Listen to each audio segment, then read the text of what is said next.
Let's talk about working capital, because if you run a small, medium-sized business, this is one of the most important numbers you'll ever learn to control.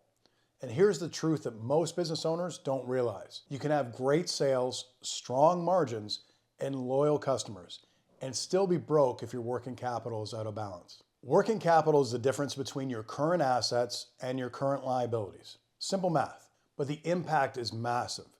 When working capital is tight, you feel it. Stress goes up, bills pile up, payroll becomes scary.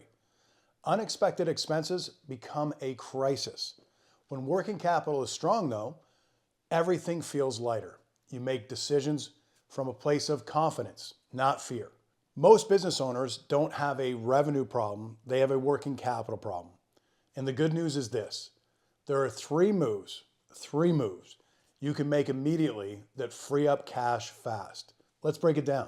Part one, what working capital actually means. Working capital is simply the cash cushion that makes your business alive from week to week. Think of it like oxygen. As long as you have enough oxygen, you can operate normally. But when oxygen gets low, survival becomes, well, your full-time job. And here's where working capital gets misunderstood. It's not about how much you sell, it's about how long it takes to turn what you sell into cash. You can do $1 million in revenue this year and still constantly feel broke if your receivables take too long, your inventory sits too long, or your payables are too tight. That's why today we're focusing on working capital. Because the faster you move cash through your business, the stronger and healthier the business becomes.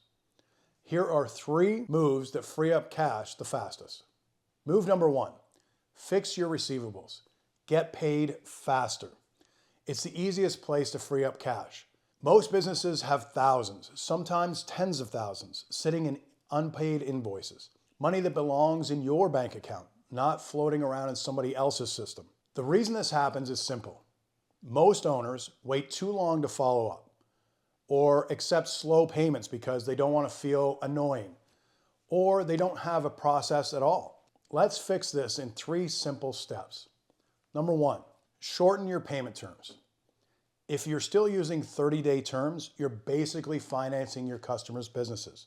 There's no reason most small businesses can't move to 7 days, 14 days, or even due upon receipt.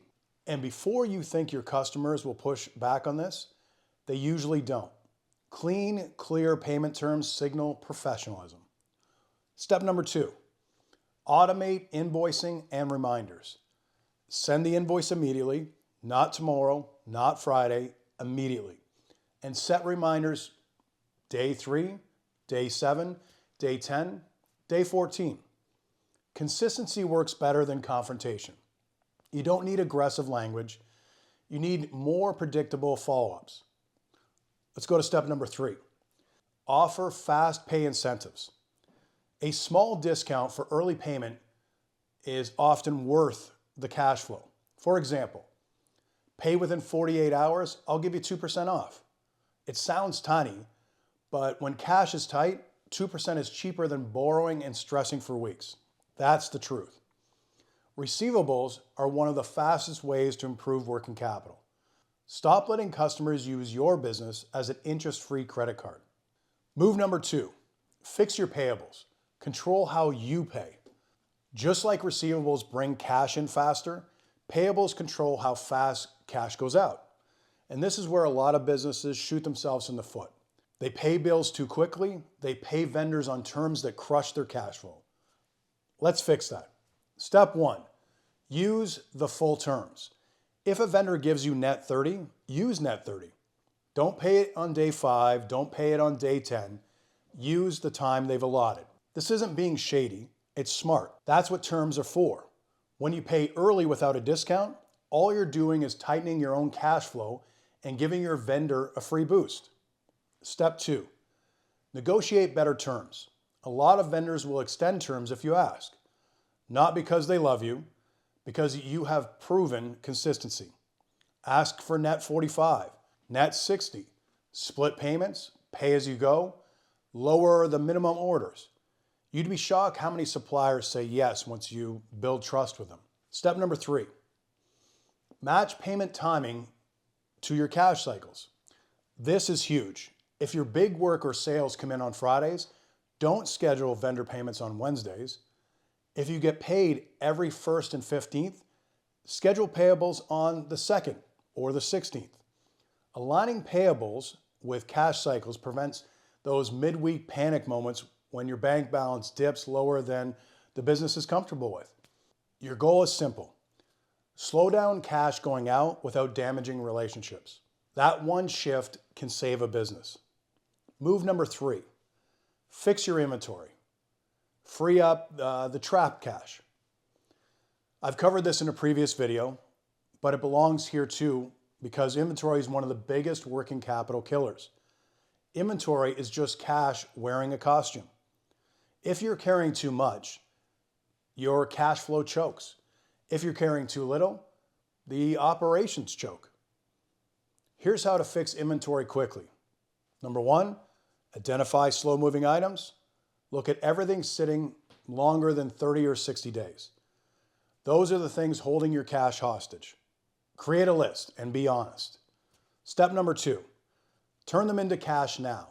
Discount them, bundle them, sell them to competitors, return them, write them off. Dead inventory is a cancer.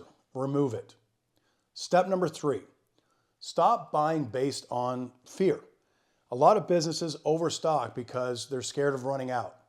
Fear-based purchasing is the #1 cause for inventory bloat. Instead, let's do this. Order smaller quantities. Order more frequently. Only stock what truly moves. Use supplier terms to your advantage. Inventory should be a flow, not a warehouse full of regrets.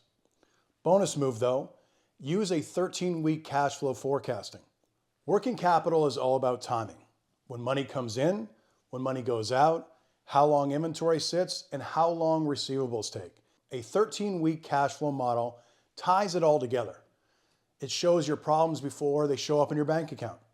If you combine receivable improvements, payable control, inventory management with a 13-week forecast, your working capital will jump faster than almost any change you can make in your business. Where business owners often get it wrong, let's call out some of the biggest mistakes.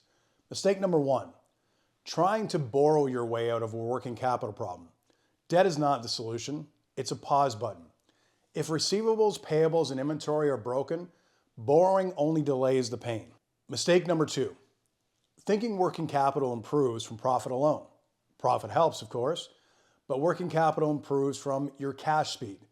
Cash speed matters more than even your margins. Mistake number 3, believing this is just how it is in our industry. No, every industry can improve cash cycles. Trades, retail, agencies, manufacturing. Cash flow is a behavior, not a destiny. Mistake number 4, waiting too long to make changes. Working capital problems don't show up suddenly. They build kind of quietly. The longer you wait to fix them, the harder the fix becomes. Working capital is the difference between running a business that survives and a business that thrives. When it's tight, everything becomes difficult. When it's healthy, everything becomes easier. So your job is simple. Get paid faster, control how others pay you, stop letting inventory suffocate your cash. If you just focus on these 3 things, you'll free up thousands of dollars in your business without increasing sales or even changing your prices. All right, that's it for today. If you feel this helped you, make sure you subscribe and check out other videos on this channel. I'll see you on the next one.